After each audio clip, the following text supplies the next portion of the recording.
আসসালামু আলাইকুম রহমতুল্লাহ বারাকাতুহু। প্রিয় শিক্ষার্থী বন্ধুগণ, আমি ডক্টর আকবর বিশ্বাস সকলকে জাকি ফাইজান ইনস্টিটিউটে আরেকবার জানাই স্বাগত।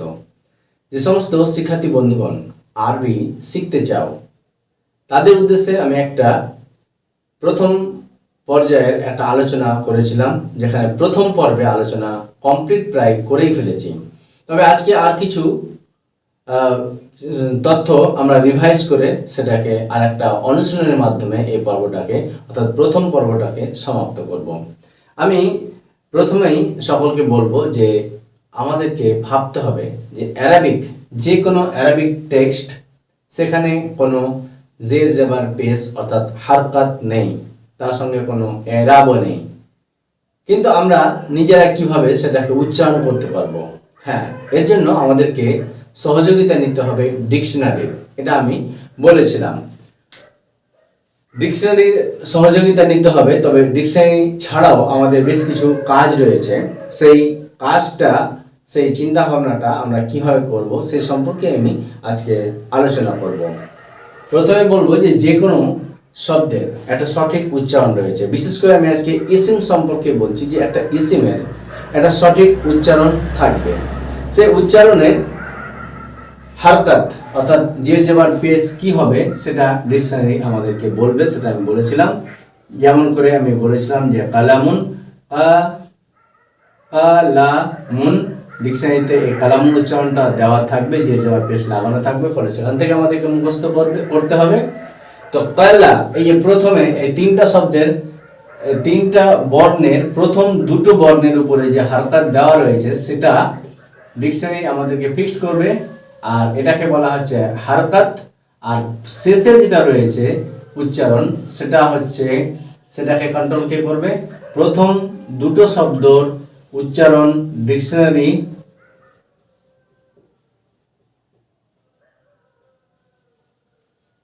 ফিক্সড রাখছে,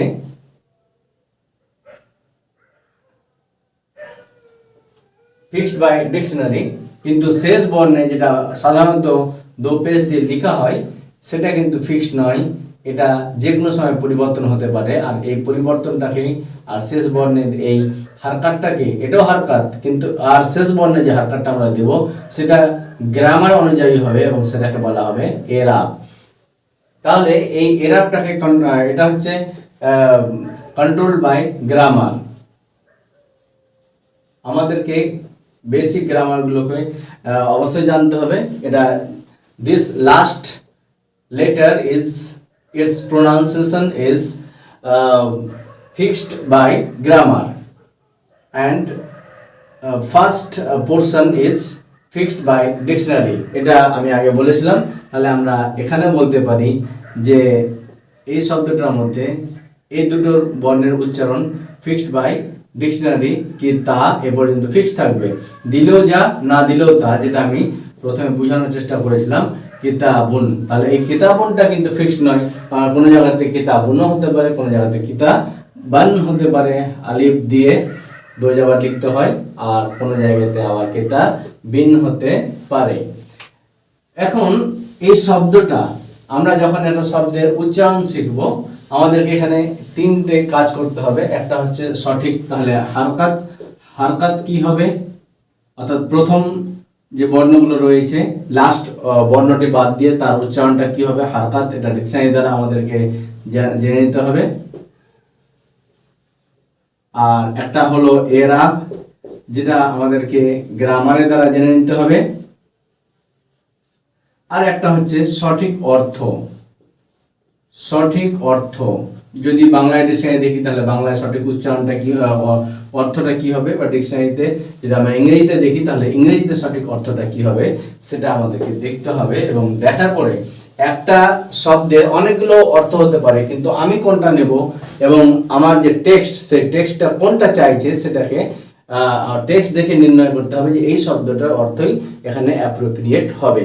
ফর এক্সাম্পল, মনে করো যে বাইত বা ইয়া তা, বাইত শব্দের অর্থ আমরা এমনিতে জানি বাড়ি। এর বহুবচন হচ্ছে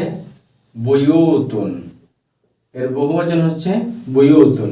আবার বাইত শব্দের আরেকটা বহুবচন হচ্ছে ইয়াতুন। এখন বাইত বহুবচন যদি বুয়ুত হয় তাহলে হবে বাড়ি ঘর, হাউস। আর বাইতের যদি আবার বহুবচন আবিয়াত হয় তাহলে কবিতার পংক্তি বা চরণ বলা হয়। কোন একটা কবিতার পংক্তি বা চরণকে আবিয়াত ওখানে বলা হবে। তাহলে এইভাবে শব্দের অর্থ মানে পার্থক্য হয়ে যাচ্ছে। তাহলে কবিতার ক্ষেত্রে যদি আলোচনা বা সাহিত্যের কোনো আলোচনা আসে তাহলে এখানে কবিতার চরণ বা পংক্তি হতে পারে। আর এমনি সাধারণভাবে বিভিন্ন জায়গাতে বাইতের বহুবচন বই যদি হয় তাহলে সেখানে বাড়ি ঘরের কথাও হতে পারে। এভাবে আমাদেরকে চিন্তা ভাবনা করেই শব্দের অর্থগুলোকে চয়ন করতে হবে। এবারে এক বচন যদি থাকে তাহলে এক বচনের অর্থ সরাসরি আমরা ডিকশনারিতে পেয়ে যাই, কিন্তু বহুবচন যদি থাকে তাহলে এখানে আমাদের একটা দায়িত্ব চলে আসে যে ডিকশনারিগুলোতে কিন্তু বহুবচন সরাসরি লেখা থাকে না। আর বিশেষ করে যদি ব্রকেন প্লুরাল হয়, অর্থাৎ জামা তাকসির যদি হয়, জামা মুকাসসার যদি হয়, যেটা এক বচন থেকে বহুবচন হওয়ার সময় তার ফর্মটা ভেঙে গেছে, তাহলে সেখানে কিন্তু আমাদেরকে খোঁজ করতে একটু অসুবিধা হতে পারে। আর কিছু বহুবচন রয়েছে যার এক বচনের মূল অক্ষরে পরিবর্তন করা হয় না, শেষ বর্ণে পরিবর্তন করা হয়। যেমন আমি সেটা দেখাই, যেমন না সিরুন, নাসিরুন থেকে যদি বহুবচন করা হয় তাহলে নাসির কথাটা রেখে নাসিরুনা ওয়াউনু বর্ধিত করা হলো, তাহলে নাসির কথাটা কিন্তু থেকে গেল। কিন্তু আমরা যদি দেখি যে ওয়ালাদুন, ওয়ালাদুন এটা একটা শব্দ রয়েছে কিন্তু এর বহুবচন হচ্ছে আউলাদুন। আমরা একটা টেক্সট পড়ার সময় দেখলাম যে সেখানে রয়েছে আওলাদ শব্দটা। আওলাদ শব্দটা কোনো ডিকশনারিতে সরাসরি পাওয়া যাবে না। এর জন্য আমাকে একটা আইডিয়া করতে হবে যে এই শব্দের অর্থ খোঁজ করার জন্য একটা আইডিয়া লাগাতে হবে। দো পেশ আছে, অতএব এখানে ইসিম হতে পারে। এটা ইসিম হওয়ার পর আমরা এটাকে ভাববো যে এটা এক বচন কি হতে পারে। এটা প্রায় মনে হচ্ছে এটা বহু বচন আছে, একটু বেশি বর্ধিত মনে হচ্ছে। এটা বহু বচন থেকে আমরা এক বচনে কি করে যাব। আমরা এর আগে বলেছিলাম যে আরবির বেশিরভাগ শব্দগুলো 3 অক্ষর বিশিষ্ট হয়, আর কিছু 4ও হয়। 3 অক্ষর বিশিষ্ট হলে সোলাসিয়ুন বলা হয়, 4 অক্ষর হতে গেলে রুবাইয়ুন বলা হয়। তো আমরা প্রথমে চিন্তা ভাবনা করে বের করার চেষ্টা করব যে সেটাকে 3 অক্ষরে আমরা কি করে নিয়ে আসতে পারি। যেমন করে কালামুন শব্দ রয়েছে, কালামুন শব্দের বহুবচন তোমাদেরকে বলেছিলাম আগে, তোমরা জানো যে আকালামুন। এটাকে যদি আমরা অ্যানালাইসিস করি, যখন শব্দগুলোকে বর্ধিত করা হয় তো বেশিরভাগ সময় আলিফ ওয়াও ইয়াগুলোকে দিয়েই কিন্তু বাড়ানো হয়।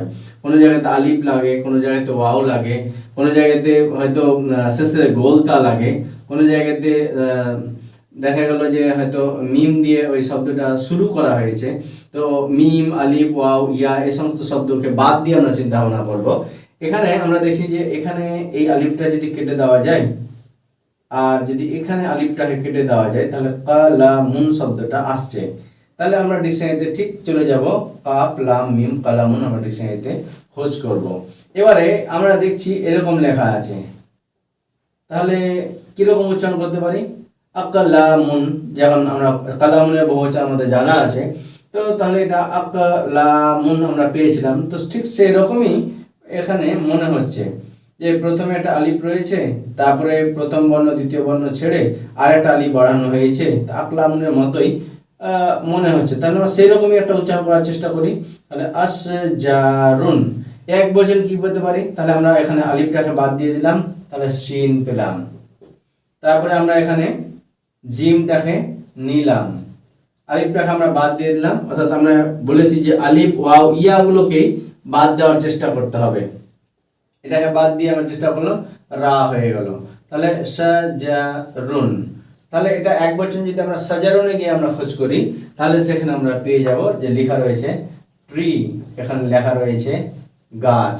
তাহলে এটা দেওয়া থাকলে কোনো সমস্যা নেই, কিন্তু যদি আসজার শব্দটা ব্যবহার করা হয়, বহুবচনটা ব্যবহার করা হয়, যদি ব্রকেন প্লুরাল হয়, তাহলে আমাদেরকে সবসময় খোঁজ করার চেষ্টা করতে হবে যে এক বচনটা কি হবে।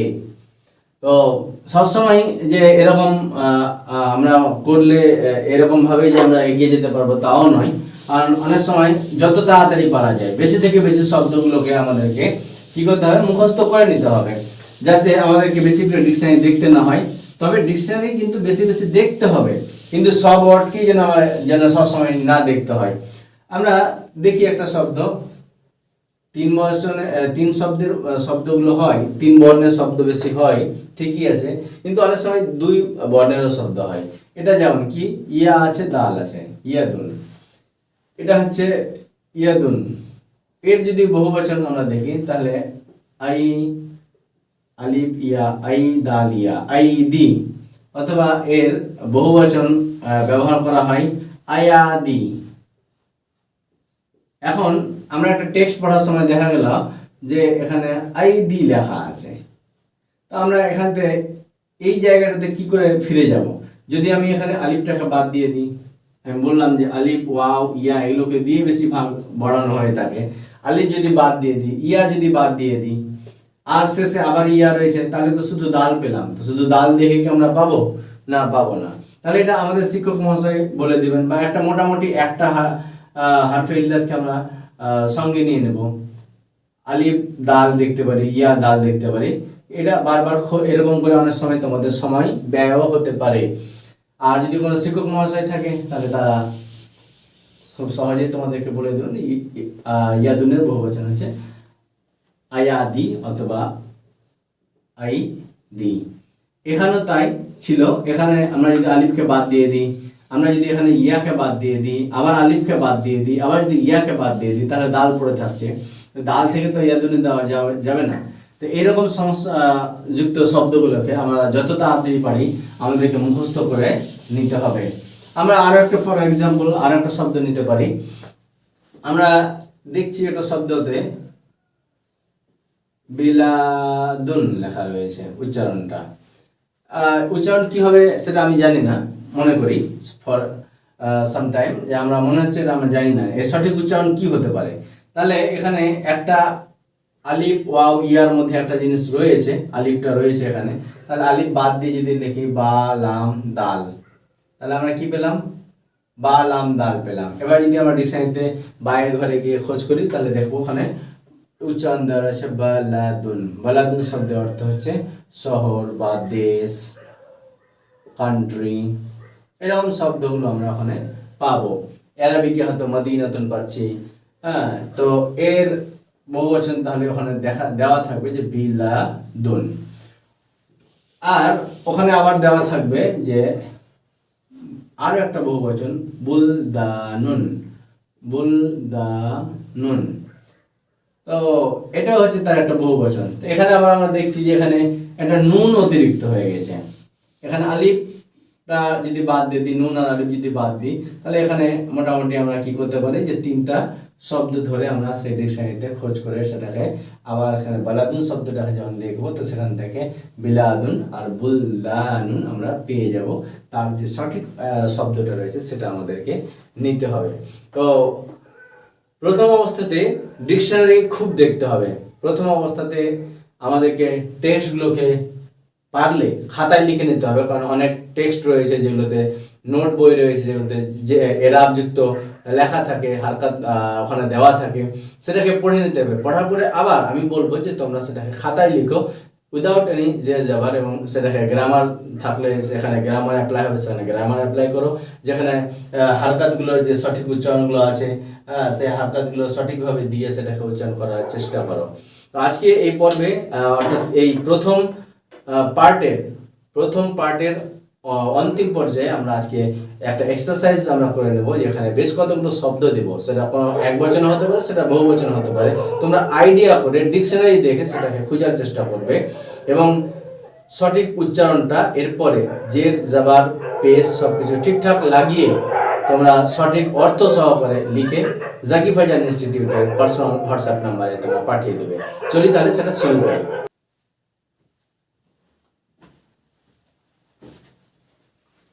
তাহলে তোমাদের জন্য এই একটা হোম টাস্ক থাকলো, নিম্নলিখিত শব্দগুলির হারকাত সহ সঠিক উচ্চারণ। হারকাত দিলেই একটা শব্দের সঠিক উচ্চারণটা আমরা বুঝতে পারবো। ওয়াহিদ জামা, জামা থাকলে ওয়াহিদ, ওয়াহিদ থাকলে জামা। যদি মনে হয় শব্দটি ওয়াহিদ আছে তাহলে তার জামা অবশ্যই ডিকশনারি দেখে খুঁজে বের করবে এবং তার অর্থ লিখবে। আর যদি মনে হয় যে শব্দটি জামা রয়েছে তাহলে তার ওয়াহিদটা খুঁজে জামা ওয়াহিদ ম্যাচ করে যখন ডিকশনারিতে পেয়ে যাবে তার সঠিক অর্থটা লিখবে। অর্থ সহ লিখো, অর্থাৎ তার অর্থটা অবশ্যই লিখবে। আমি এখানে প্রায় 20টি শব্দ দিলাম। র, বা, রা, জিম, লাম রয়েছে এখানে, ওয়াও, লাম, দাল, আলিফ, ত, ফা, আলিফ, লাম, আলিফ, সিন, ওয়াও, আলিফ, কাফ। আশা রাখি প্রত্যেকটা শব্দ এখানে স্পষ্ট করে লেখা রয়েছে। তোমরা সেটাকে খাতাতে লিখো এবং ডিকশনারি দেখে পাঠাও। যদি কোনো সমস্যা হয় তাহলে সেটাকে অবশ্যই চেক করে নেব এবং পরবর্তীতে আমরা এরপরে নেক্সট ধাপে দ্বিতীয় পর্বে চলে যাব ইনশাআল্লাহ।